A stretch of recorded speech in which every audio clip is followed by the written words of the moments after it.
Hello friend, good evening. कैसे हो आप लोग? मेरे ख्याल से अच्छे ही होंगे।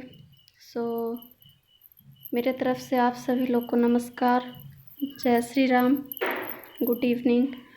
और आज का सेशन हम लोगों का जो है वो है गणित एवं शिक्षा शास्त्र, जो कि हम लोगों को सीटेट में बहुत ही मदद करने वाला है। और इसके बहुत सारे क्वेश्चन जो हैं वो आज हम लोग जानेंगे और उसके बारे में पढ़ेंगे। तो आज हम लोगों का फर्स्ट क्लास है।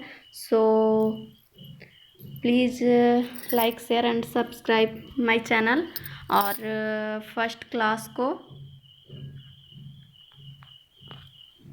ज्वाइन करें आके एंड सीटेट के लिए तैयार हो जाएं। और सीटेट का तैयारी करने के लिए मेरे साथ डेली शाम को 3 से 4 बजे तक आकर पढ़ें। Thank you. अब ज़्यादा टाइम वेस्ट ना करते हुए हम लोग चलते हैं अपनी पढ़ाई की ओर।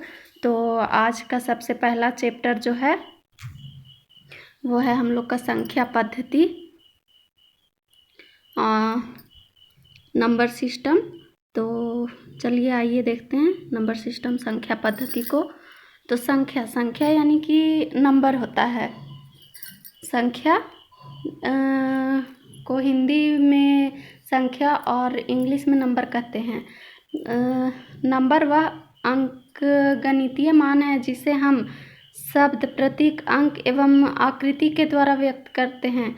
इसका उपयोग हम गणना, मापन आदि के लिए करते हैं। संख्याओं को मुख्यतः 2 प्रणाली द्वारा लिखा जा सकता है जो निम्नलिखित है। संख्याओं को मुख्यतः 2 प्रणाली द्वारा लिखा जाता है, एक दार्शनिक प्रणाली और दूसरा संख्यान प्रणाली। तो दार्शनिक प्रणाली में किसी भी संख्या को लिखने के लिए हम 10 संकेत अंकों जैसे कि 0 से लेकर 9 तक का प्रयोग करते हैं, जो भारतीय एवं अंतर्राष्ट्रीय दोनों स्तर पर मान्य है। संख्याक प्रणाली, इसमें संख्याक प्रणाली निम्न 2 प्रकार के होते हैं। पहला भारतीय प्रणाली और दूसरा जो होता है वो अंतर्राष्ट्रीय प्रणाली होता है। तो सबसे पहले हम लोग भारतीय प्रणाली को देखते हैं। भारतीय प्रणाली में अक्सर हम लोग देखते हैं कि जो स्टार्टिंग होता है हम लोग का वो इकाई से होता है। इकाई, दहाई, सैकड़ा, हजार, 10,000, लाख, 10 लाख, करोड़, 10 करोड़, इस तरह से। तो इसको भारतीय प्रणाली को हम लोग हिंदू अरेबिक प्रणाली भी कहा जा सकता है। और अंतर्राष्ट्रीय प्रणाली जो है वो विश्व में सर्वाधिक प्रचलित है। इसे ब्रिटिश प्रणाली भी कहा जाता है। जिस तरीके से यहाँ पर दिखाया गया है, इसमें इकाई, दहाई, सैकड़ा, हजार, इसमें भी वही नियम होता है, लेकिन इसमें अलग होता है। इसका घात 0 से स्टार्ट होता है और 1, 2, 3, 4, 5 इस तरह से करके होता है। और जबकि भारतीय प्रणाली जो होता है वो सिर्फ 0 से स्टार्ट होता है और 8 तक ही होता है। और ये इससे अलग है, इसका संख्या अलग होता है और इसका संख्या अलग होता है। तो उपरोक्त सारणी के अनुसार संख्या 432 और 533 में 716 को इस प्रकार पढ़ा जाएगा: 432,523,716 इस तरह से पढ़ा जाएगा अंतर्राष्ट्रीय प्रणाली में। और यहाँ पर कुछ उदाहरण दिया हुआ है, जैसे कि लिखा हुआ है निम्नलिखित शब्दों को अंकों में लिखिए। तो फर्स्ट वाला जो है वो 5,960,009। तो इसको जो है वो यहाँ पर लिख के बताया गया है भारतीय प्रणाली में। और यहाँ पर अंतर्राष्ट्रीय प्रणाली में दिया गया है 7,08,048। तो इसको भी सॉल्व करके आप लोग दिखा सकते हैं। और सेकंड क्वेश्चन, निम्नलिखित में प्रत्येक को अंकों से शब्दों में भारतीय तथा अंतर्राष्ट्रीय दोनों प्रणाली में लिखिए। अब यहाँ जो क्वेश्चन दिया गया है वो दोनों क्वेश्चन को आप लोगों को भारतीय और अंतर्राष्ट्रीय प्रणाली में लिखकर बताना है। तो भारतीय प्रणाली में 10,05,000 67 और अंतर्राष्ट्रीय प्रणाली में 1,567,000। यानी कि यहाँ पर हम लोग भारतीय प्रणाली में लाख बोलते हैं और अंतर्राष्ट्रीय प्रणाली में उसको मिलियन बोला जाता है। चलिए आगे देखते हैं। रोमन संख्यक प्रणाली तथा हिंदू अरेबिक प्रणाली। रोमन संख्यक प्रणाली और हिंदू अरेबिक प्रणाली में संबंध निम्न प्रकार है। रोमन प्रणाली, रोमन अंक हम लोग पढ़े ही होंगे, जिसमें 1 को 1 से किया जाता है, 1 को 1 लिखा जाता है यानी कि I लिखा जाता है, 5 को V और 10 को X, 50 को L, 100 को C और 500 को D और 1000 को M। उदाहरण, हिंदू अरेबिक पद्धति में LXXVI को कैसे लिखा जाएगा? तो इसको लिखकर बताया गया है। ऑप्शन दिया हुआ है 50, 76, 85, 95। तो इसका आंसर हो जाएगा 76। इसका आंसर 76 हो जाएगा। चलिए नेक्स्ट देखते हैं अब।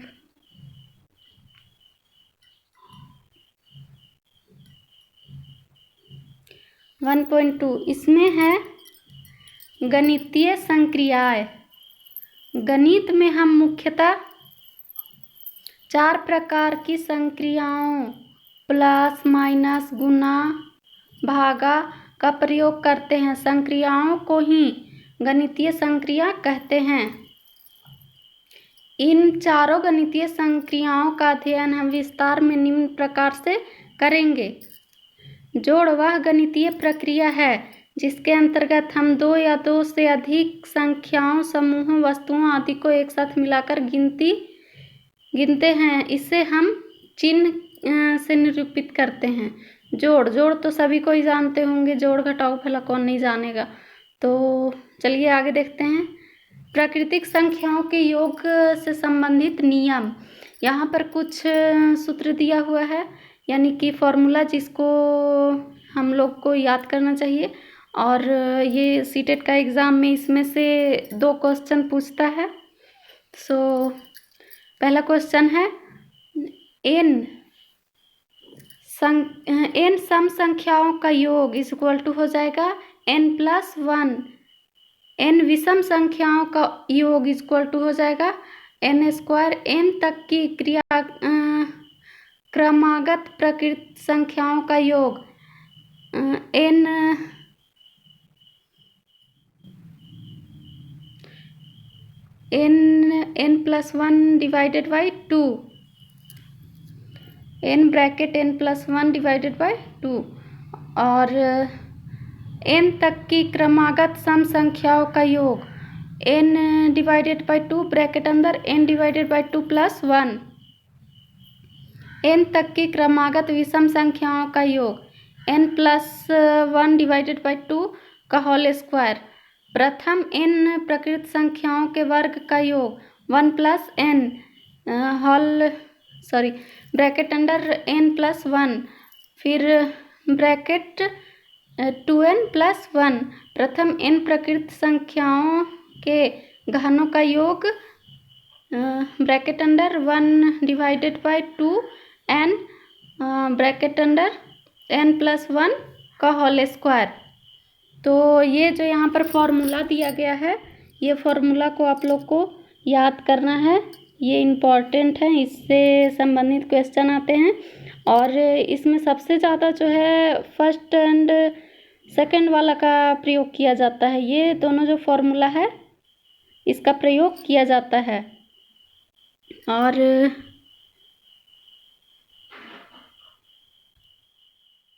इन संख्याओं का इन फॉर्मूला का प्रयोग किया जाता है। और चलिए आगे देखते हैं। यहाँ पर कुछ क्वेश्चन दिया हुआ है उदाहरण में। तो ये क्वेश्चन आप लोग देख लीजिएगा। ऐसे क्वेश्चन मैं सुबह के 9 बजे से 10 बजे तक करवाती हूँ। और क्वेश्चन का जो सेशन है, अभी सिर्फ मैं थ्योरी पढ़ाती हूँ और सुबह 9 से 10 बजे क्वेश्चन का सेशन लेके आती हूँ। अभी जो थ्योरी पढ़ाती हूँ उस थ्योरी से रिलेटेड क्वेश्चन आप लोगों को सुबह मिलेगा, सुबह 9 बजे। आगे देखते हैं। दशमलव संख्याओं का जोड़। दशमलव बिंदु वाली संख्याओं को जोड़ते समय उनके स्थान को ध्यान में रखना पड़ता है, अर्थात जोड़ते समय संख्याओं को स्तंभ विधि से हल करते हैं तथा सभी संख्याओं के दशमलव बिंदु को एक ही सीध में रखते हैं। यानी कि जैसे हम लोग जोड़ रहे हैं दशमलव वाला, ठीक है, तो दशमलव वाला जो जोड़ होता है उसको जोड़ने के लिए हम लोग इस तरह से लिखते हैं। मान लीजिए यहाँ पर लिखा हुआ है 5.6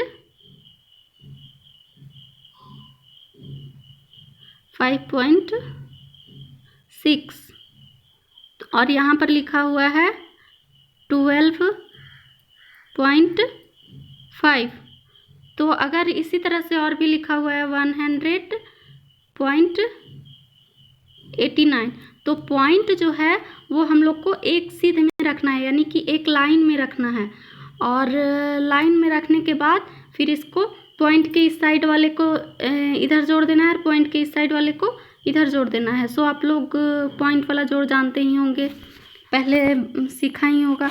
सो आगे चलते हैं।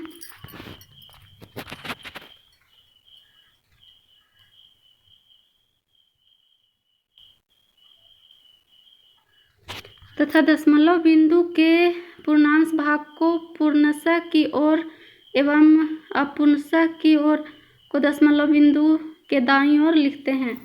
और फिर यहाँ पर उदाहरण दिया हुआ है, आप लोग बना सकते हैं। और इसी तरह से घटाओ आप लोग जानते होंगे, दशमलव वाला घटाओ। तो ये सब आप लोग को सीटेट में पूछने वाला है। और नेक्स्ट देखते हैं, दशमलव संख्याओं का गुना, दशमलव संख्याओं का भाग, यही सब इसमें है।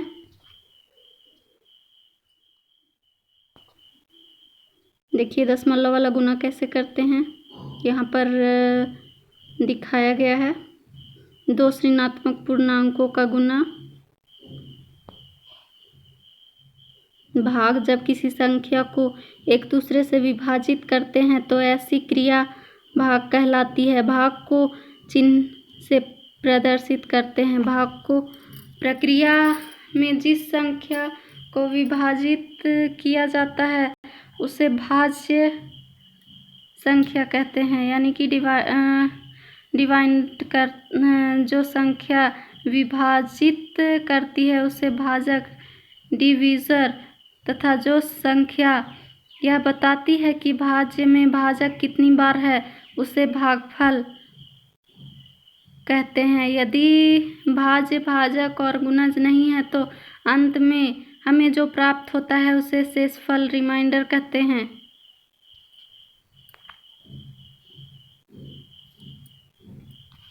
नेक्स्ट देखते हैं अब भिन्न की अवधारणा।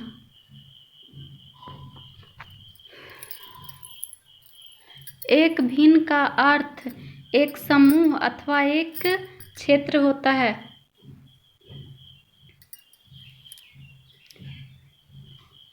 भिन्न का अर्थ एक समूह अथवा एक क्षेत्र के ऐसे भाग से है जैसे वर्ग के 4 भाग में से एक छायांकित भाग 1/4, यानी कि 4 भाग है उसमें से एक भाग छायांकित है तो वो हो जाएगा 1/4।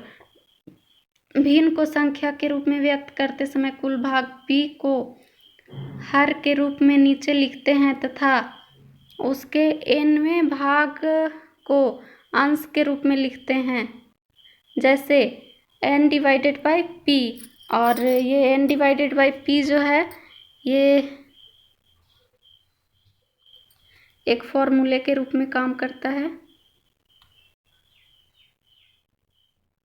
और आगे देखते हैं, भिन्न ऐसी संख्या जिसे p/n के रूप में व्यक्त किया जा सके, जहाँ p इक्वल टू 0 हो भिन्न कहलाता है। यहाँ p के अंश तथा q को हर कहते हैं। जैसे 3/5 एक भिन्न है जिसे 3 भिन्न का अंश तथा 5 भिन्न का हर।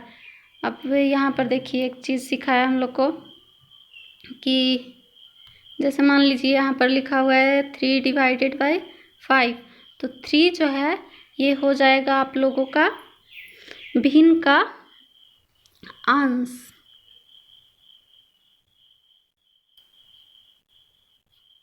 और 5 जो है ये आप लोगों का हो जाएगा हर, ऊपर वाला अंश और नीचे वाला हर। साधारण भिन्न, जिस भिन्न का हर 10 की घात ना होकर कोई अन्य संख्या होती है उसे साधारण भिन्न कहते हैं। जैसे 3/7, 5/10, 7/9 आदि। दशमलव भिन्न, वह भिन्न जिसका 10 या 10 की घात में ही दशमलव भिन्न कहलाती है। जैसे कोई भी संख्या हो और उसको 10 और 10 से अधिक 10, 100, 1000 इस तरह से अगर भाग दिया मतलब भिन्न हो तो उसको दशमलव भिन्न कहते हैं। भिन्न के प्रकार, भिन्न मुख्यतः निम्न प्रकार की होती है। पहला सामान्य भिन्न, दूसरा असामान्य भिन्न, तीसरा उचित भिन्न, चौथा अनुचित भिन्न, पांचवा संयुक्त भिन्न, छठा व्युत्क्रम भिन्न, सातवां सतत भिन्न, आठवां समतुल्य भिन्न। तो सबसे पहला है सामान्य भिन्न। वे भिन्न जिसके हर समान होते हैं समान भिन्न कहलाता है। जैसे 1/2, 3/2, 5/2 यानी कि नीचे वाला सबका समान होता है। असामान्य भिन्न, इसमें क्या है, इसमें नीचे वाला जो होता है वो असामान्य यानी अलग अलग होता है। वे भिन्न जिसके हर असमान होते हैं असमान भिन्न कहलाता है। जैसे दिया हुआ है यहाँ 1/2, 3/5, 7/5, 12/11 आदि असामान्य भिन्न। उचित भिन्न, उचित भिन्न होता है ऐसे भिन्न जिसका अंश हर से छोटा होता है, उचित भिन्न कहलाता है। जैसे ऊपर लिखा हुआ है 1 और नीचे 2, ऊपर छोटा और नीचे बड़ा। उसी तरह से ऊपर 2 लिखा और नीचे 3, ऊपर छोटा और नीचे बड़ा। इसको हम लोग बोलते हैं उचित भिन्न। अनुचित भिन्न, ऐसी भिन्न जिसका अंश हर से बड़ा होता है अनुचित भिन्न कहलाता है। अब अंश और हर आप लोग जान ही गए हैं कि क्या होता है। ऊपर वाला जो होता है वो अंश होता है और नीचे वाला जो होता है वो हर होता है। तो ऊपर वाला जैसे अंश होता है वो बड़ा और नीचे वाला हर जो होता है वो छोटा होता है, इसको अनुचित भिन्न कहते हैं। संयुक्त भिन्न, संयुक्त भिन्न यानी पूर्णांक वाला। तो एक पूर्णांक संख्या व एक उचित भिन्न को जोड़ने पर जो योगफल प्राप्त होता है उसे संयुक्त भिन्न कहते हैं। जैसे 1 पूर्णांक 4/5, 2 पूर्णांक 2/4, 3 पूर्णांक 1/5 इत्यादि। इस तरह से जो होता है ये संयुक्त भिन्न कहलाता है। व्युत्क्रम भिन्न, व्युत्क्रम यानी कि उल्टा। यदि P और Q एक भिन्न हो तो Q और P इस भिन्न के व्युत्क्रम भिन्न कहलाएंगे। जैसे 3/8 है तो इसके लिए क्या हो जाएगा 8/3 व्युत्क्रम यानी कि उल्टा। सतत भिन्न, निम्न रूप से लिखी जाने वाली भिन्न सतत भिन्न होती है। जैसा कि यहाँ पर दिखाया गया है 3 + 1/2। अब यहाँ पर प्लस के बाद फिर से लिखा हुआ है 4 + 1/5, फिर 1 + 5/6। समतुल्य भिन्न, इस प्रकार की भिन्न को हल करने के लिए नीचे से सरल करना होता है। और ऐसा जो भिन्न होता है मतलब 3 + 2/1, 4 + 1/5, 1 + 5/6 इस तरह से जो होता है इसको नीचे से हल किया जाता है। इसको आगे चलकर मैं बताऊंगी आप लोगों को। और 8वां समतुल्य भिन्न, वह भिन्न जिसके अनुपात समान हो समतुल्य भिन्न कहलाता है। यानी कि जैसे दिया हुआ है यहाँ पर नीचे सब में देखिए 5 है, 10 है, 10 है, ये जो है ये समतुल्य भिन्न हो जाएगा, कटने वाला भी हो जाएगा। इसमें भिन्नों का चरित्रम निरूपण। जब हम भिन्नात्मक भाग को किसी चित्र द्वारा निरूपित करते हैं तो यह भिन्न एक चरित्रम निरूपण या प्रदर्शन कहलाता है। जैसे कि यहाँ पर दिया हुआ है, एक आधा यानी कि 1/2 लिखा जाता है, जिसे चित्र में छायांकित भाग द्वारा निम्न प्रकार से निरूपित किया जाता है। जैसे कि यहाँ पर दिखाया गया है कि एक चित्र आधा रंगा हुआ है और आधा खाली है, उसी तरह से दूसरा, उसी तरह से तीसरा। जब हम एक वृत्ताकार वस्तु को 4 भागों में बांटते हैं तब वह निम्न प्रकार से दिखता है तथा प्रत्येक 4 में से एक भाग निम्न रूप में दिखता है, अर्थात 1/4 हो जाएगा। यदि उपरोक्त चारों भागों को पुनः जोड़ दिया जाए तब यह एक वृत्ताकार वस्तु बन जाएगी, अर्थात 1/4 1/4 करके 4 बार लिखाएगा और ये हो जाएगा 4/4 = 1, यानी कि ये चारों आपस में बराबर है। सेकेंड 2.8 बराबर भागों में से एक भाग 1/8। यहाँ पर चित्र में दिखाया गया है एक भाग रंगा हुआ है 8 भागों में से, तो 1/8 हो जाएगा। जितना भाग रंगा हुआ रहेगा वो ऊपर और जितना नहीं रंगा हुआ रहेगा वो नीचे।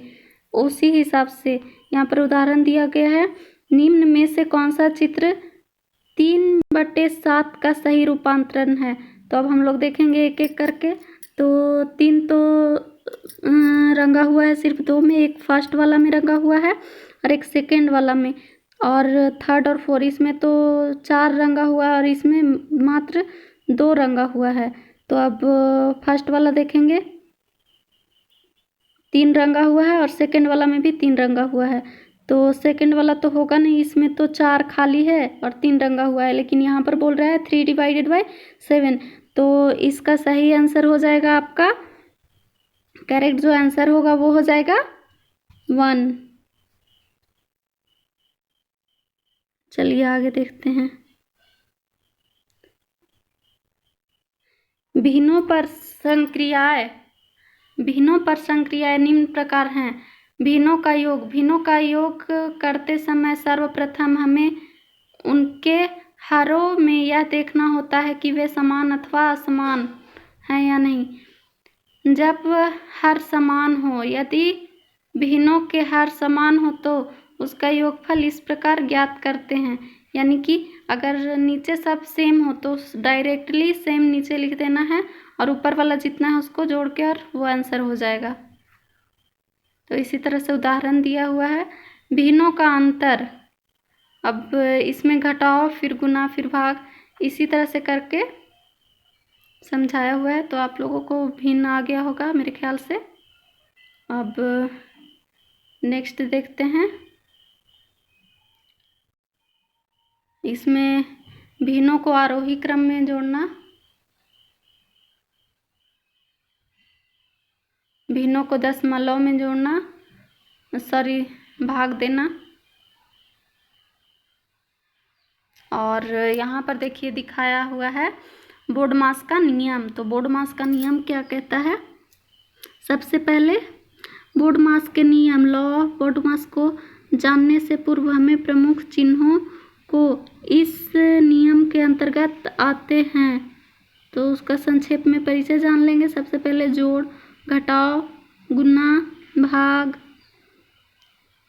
का ऑफ यानी कि गुना, रेखा कोष्ठ यानी कि माइनस, छोटा कोष्ठ यानी कि ब्रैकेट, बड़ा कोष्ठ यानी कि बड़ा ब्रैकेट, मंझला कोष्ठ यानी कि मंझला ब्रैकेट और बड़ा कोष्ठ यानी कि बिग ब्रैकेट।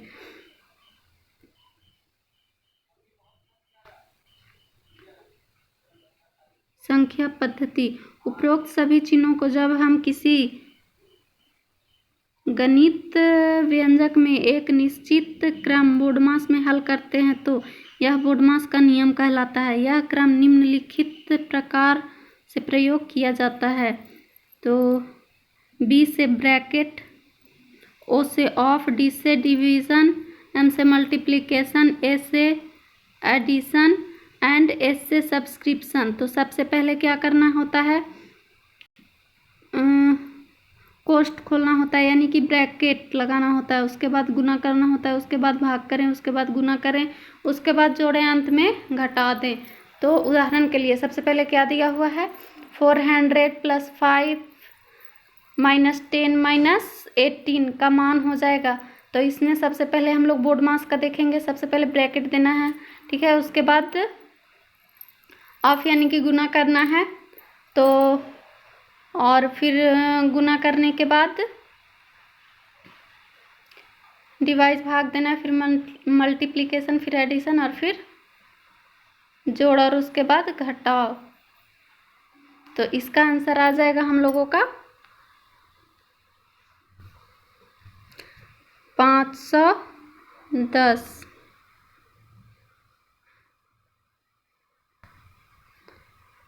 नेक्स्ट इसी तरह से उदाहरण दिया हुआ है,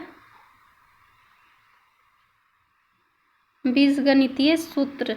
ये सूत्र जो होता है वो बहुत ही इम्पोर्टेंट होता है, आप लोग स्क्रीनशॉट कर लीजिएगा और इसको जो है वो याद करना नहीं भूलिएगा, इसको भी याद करना है। ये आप लोग पहले याद भी कर चुके होंगे 9th 10th में, लेकिन एक बार फिर से रिवीजन मार लीजिएगा क्योंकि इससे भी क्वेश्चन पूछता है। a + b का whole square equal to a² + b² + 2ab, a - b का whole square equal to a² + b² - 2ab, a का स्क्वायर - b का स्क्वायर इक्वल टू ब्रैकेट अंदर a + b ब्रैकेट अंदर a - b ब्रैकेट अंदर a + b का whole cube equal to a का cube + b का cube + 3ab bracket under a + b। तो आगे चलिए, आगे देखते हैं हम लोग। संकटी मान, जब हम किसी संख्या का वास्तविक यथार्थ मान न लिखकर उसके निकट आधार वाली संख्या के रूप में असंत मान लेकर लिखते हैं, तब यह मान संख्या का संकटी मान कहलाता है। संख्या के संकटी मान ज्ञात करते समय हम दहाई, सैकड़ा, हजार, लाख इत्यादि स्थानों के निकट तक मान ज्ञात करते हैं। जैसे 589 को दहाई तक संकटी करने पर मान 600 आएगा। और यहाँ पर जैसा उदाहरण में दिया हुआ है आप लोग देख सकते हैं। तो आज के लिए इतना ही, और कल मैं आप लोगों के लिए 9 बजे लेकर आ रही हूँ इससे रिलेटेड क्वेश्चन। तो इस टाइम होगा थ्योरी और 9 बजे होगा प्रैक्टिस सेट यानी क्वेश्चन। आप लोग 9 बजे आना ना भूलें और चैनल को लाइक सब्सक्राइब कीजिए, शेयर कीजिए अपने दोस्तों के साथ, ताकि वो भी सीटेट का अच्छे से तैयारी कर पाएँ और अपना एग्ज़ाम अच्छे से निकाल पाएँ। Thank you. Please like, share and subscribe.